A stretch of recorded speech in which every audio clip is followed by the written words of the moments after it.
What would you think if I told you that my company almost missed a $1.2 million opportunity because of one $340 invoice?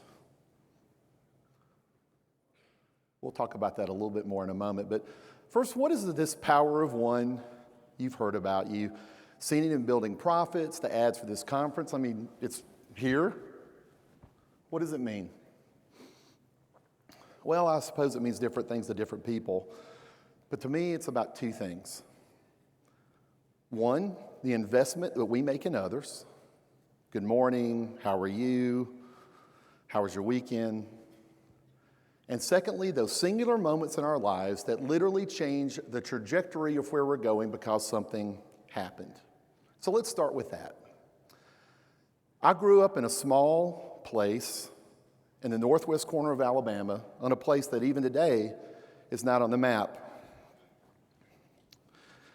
I had the great pleasure of being raised by a World War II veteran who's in the cattle business. And as a part of the cattle business, it's typical to take cows to the sale, just to purchase them and sell cows. And I remember one very hot August day, my grandfather was about 13, we gathered up 10 to 12 head of cattle, and we went to the sale, and we took those cows out, and we put them in a holding area. And as the cows were getting lined up to go through, I noticed there was a gentleman there still holding a clipboard. So I was up on an elevated platform with my grandfather, and as each cow went through, I noticed that the veterinarian was taking a blood sample, is one thing he did. And the second thing he did was he checked each cow for pregnancy. And the reason why is because a pregnant cow is worth more than one that's not. Well, ladies and gentlemen, there's only one way to do this, and it's not with an x-ray. So he puts on the glove, checks the cow, and rips off the glove and puts it in this nasty garbage can full of gloves. And I watched this over and over and over. And at some point during that process, my grandfather says to me, you should be a veterinarian when you grew up. And that's when it happened. My first power of one moment. For as I stood there and I looked down on probably 300 to 400 cows, and the smell and the heat of that hot Alabama summer, and looked at that garbage can and that man, I made the decision to go to business school. Pablo Picasso said, "The meaning of life is to find your gift. The power of life is to give it away." Several months ago, I was driving around the north part of Charlotte, talking to a good friend on a Saturday afternoon, and I noticed there was a car broken down on the side of the road, and there were a couple of ladies that were there that didn't appear to know what to do. So I told my friend, "Look, I'll call you back when I have a moment. Let me see if I can help." So I pulled over, and I said, "Ladies, what seems to be the problem?" "Well, we think we have a flat." Well, I went around to the back of the car, and I noticed that the left rim of the tire was completely on the ground. So I said, "Where's your spare?" "Our spare what?" Well, then I knew they didn't know what to do next. So I said, "Let me see if I can help you out. Let's pop your trunk." Took out the temporary tire, those little thin ones, that only meant to go a short distance. And I jacked up the car, changed the tire, put the old tire in the back. "And where are you headed?" They were going down the interstate to visit family or something. And I said, "It's not really safe for you to be driving on it with a temporary tire. I know a mechanic around the corner. I'll be glad to introduce you to him." So I did. And he said he would help them. You would have thought that I'd given those ladies a new car. They wanted to pay me. They wanted to take me to lunch. One of those ladies even wanted to introduce me to their granddaughter. And while that might have been a missed opportunity for me, that's not why I did it. I did it because, quite frankly, that's the way I was raised, and it was the right thing to do. Sometimes these opportunities that we have require less effort, but they're just as impactful. I was on a business trip several years ago, I was flying from San Francisco to Charlotte, and I struck up a conversation with a young Marine. He was 19 years old. He had been in Japan, and it was his first deployment, first time away from home, and he was excited to be going back home. We were a bit delayed at the gate, and when we boarded the plane, I was excited to see that I'd been upgraded, so I got in my seat, was putting my things away. I was looking forward to my 4.5 hours of luxury, and I was waiting for my new friend to board. And the zones went, zone 2, 3, 4. Well, the very last zone, this young Marine came on by himself, and I told the flight attendant, can I change seats with someone? Sure, but hurry, we're about to close the door. You know, all of you got here, you know how that is. So we gathered our things, and I went to the back row, and I said, Private, I want to trade seats with you. And like any good Marine, he stands up, and he says, yes, sir, where shall I go? And I said, well, you're in 2A. 2A? That's got to be first class. Why would you want to do that? And I'll have to admit, I looked at where he was sitting and the two very large people, and I'm not exactly small, that I would be riding between, knowing what I had given up in the front of the plane. But I had decided that's what I wanted to do, and I said, I want to trade with you. He said, well, first class, I've never flown in first class before. What do I do? I said, well, it's pretty easy, Private. You get a bigger seat, they feed you, and the best part is a 19-year-old, you don't get carded, and you can drink all the beer you want. And away he went. So I thought that was it. I thought that was the end of the story. We landed in Charlotte. I was the very last person to get off the plane. And I thought because we had the tight connection, he would be gone, and that would be it. And then another power of one moment, for that young Marine stood there with his 2 bags at the jetway, knowing he had a tight connection. And he said to me, thank you. That changed my life. I gave up a seat. So what happens if you're the recipient of the gift? You're the one who receives this opportunity. As a 17-year-old young man, I sat in the middle row, the second seat, of Linda Knipe's chemistry class. Hated chemistry, which is probably why I'm here today. And like many of you, it's not a topic that most likely a lot of us experience, but it's not something we use on an everyday basis. The thing is, Mrs. Knipe made it fun. She didn't just say, sodium and chlorine combine and make table salt. No, she would go to the chalkboard, she would write the compound or the chemical symbol for sodium, Na 5 times, and this side of the board, chlorine for 5 times. And then she would say, it's the senior prom, and you've been standing in the stag line with these sodiums all night long. The last slow song of the night's played, and like magic, boom, you're attracted to this cute little chlorine, and you make table salt. Swear to God, it happened. I was there. She made her job fun.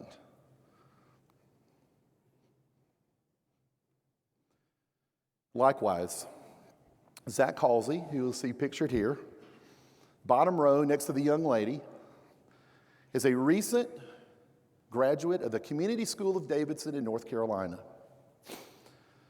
Zach is an average kid. He didn't make great grades. He wasn't a great athlete, and he certainly wasn't the boy that the girls lined up with for a date on Friday night. He's a bit of an introvert, but he's a good kid.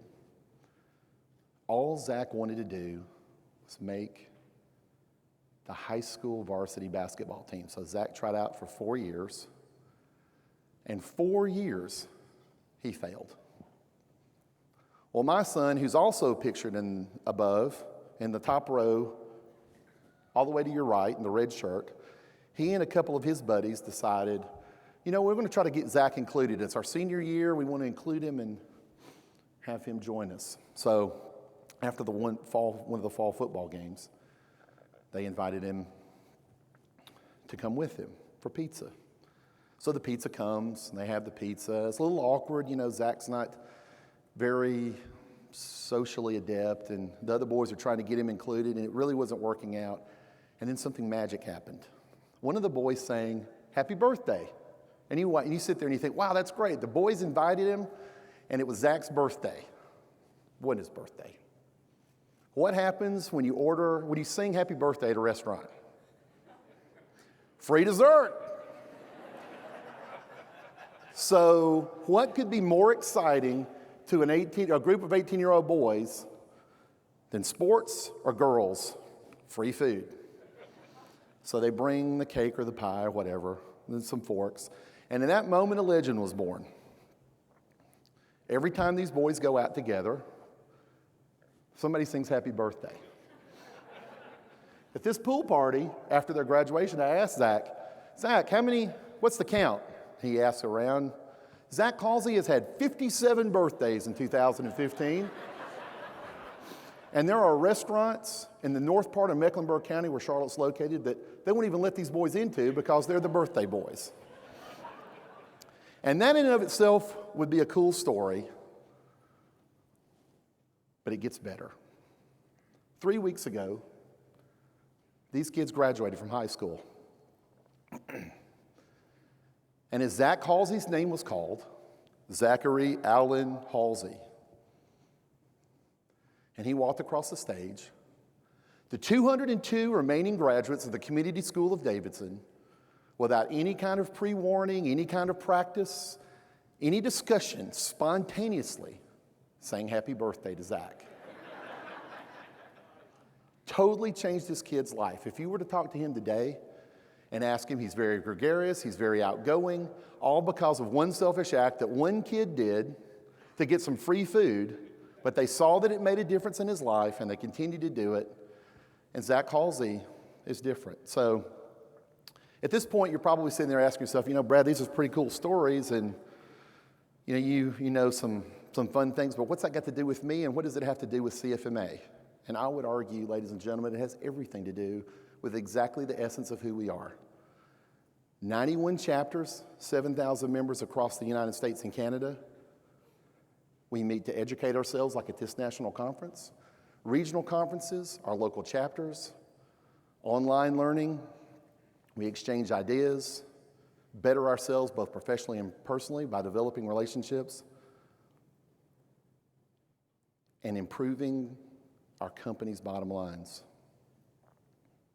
I was standing in line at a lunch meeting in Charlotte several years ago, and one of our members walked up to me and said, Brad, I need some help. We're trying to get some work with your company. I work for a large contractor, and the CFO, Carl, needed some help. We were doing a large gas station refurbishment globally, and we were working by region across the United States. And obviously he was in my local market, and he needed some work done, or he wanted to do some work. And he said, I've called you guys, and you send me to the owner. I call the owner, it's the runaround. I said, yeah, no problem. I'll make a phone call, something we do every day. So I pick up the phone, and I called a guy that I knew that was, ironically, right here in Chicago that managed the program. And he said, yep, we're about to start North Carolina. One thing led to another. Carl called me about a week later and said, hey, we did put in a bid. We got a job. And then 3 months later, he called again and got another job. And next summer, even more. And at the end, Carl's firm had $850,000 worth of backlog because of a connection. Now, would they have gotten that work had I made the phone call? Maybe. Do you think it made a difference to Carl? He's the first one there at our meetings, the last one to leave, and he's always willing to lend a hand to pay it forward. Another power of one. Now, while I'm talking about chapters for a moment, briefly, general members, when you have an opportunity in your company, when you need an attorney, an insurance agent, a surety, a CPA, a recruiter, please think of our associate members first. Sure, they come to our chapter meetings. They're there to develop revenue for their company, but they're also the primary engine that educates us, and they deserve the opportunity to get first bite at any apple of work that we have. At the beginning, I said that my company almost missed a $1.2 million opportunity because of a $340 invoice. It was 2008, and none of us in the room knew it, but we're in the middle of the Great Recession. My boss came to me and said, I'm not going to be able to pay your CFMA dues. And I thought, come on, man, we're a $4 billion company and you can't pay a $300 invoice? Okay. Pick your fights, right? So I said, fine. The value that I get is worth it. I'll pay for it myself. Well, about a week later, he called me. And he said, I need some help. I'm not too sure we're allocating overhead from our accounts payable department correctly to jobs. Is there a more efficient way to do it? Can you help? Knew exactly where to go. I called some people in the Charlotte office. I called some people around the country that I knew because of my relationships in CFMA. Some of you are in the room today. And I put that analysis in front of him, and he goes, wow, this is fantastic. Where did you get this? My response, is it worth $340 a year to you?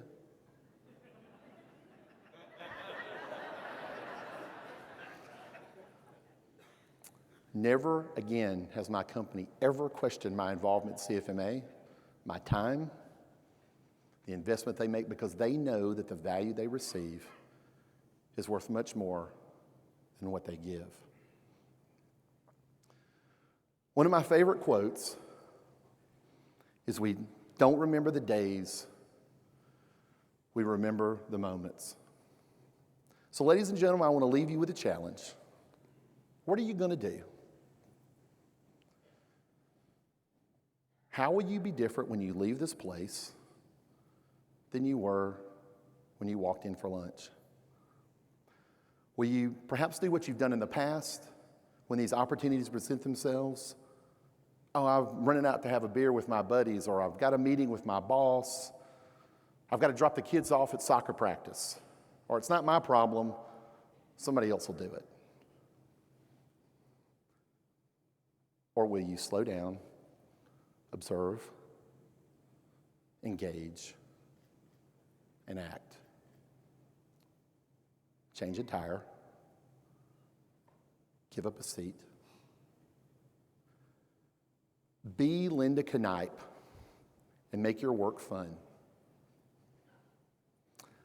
Find the person in your life, whether it be your friend, a CFMA colleague, at work, and sing happy birthday. If you have the opportunity to look into the eyes of the most beautiful person you've ever seen, tell them. It will change your life. It has definitely changed mine. And finally, Eleanor Roosevelt said, many people will walk in and out of your life, but only true friends will leave footprints in your heart. This association, the executive committees that I've served on, the officers, the members of the Charlotte chapter, the chairmen that have preceded me, the staff, my fellow Spring Creekers, and many of you in the audience today that I am so privileged to call my colleagues and my close friends. All of you have left your footprints in my heart, and there is no way I could ever possibly thank you for giving me this opportunity to serve as your chairman this year. But I hope that perhaps something I've said today, some meager word, some story, will be the catalyst for you to look at these opportunities in your life and for you to find your power of one. Thank you.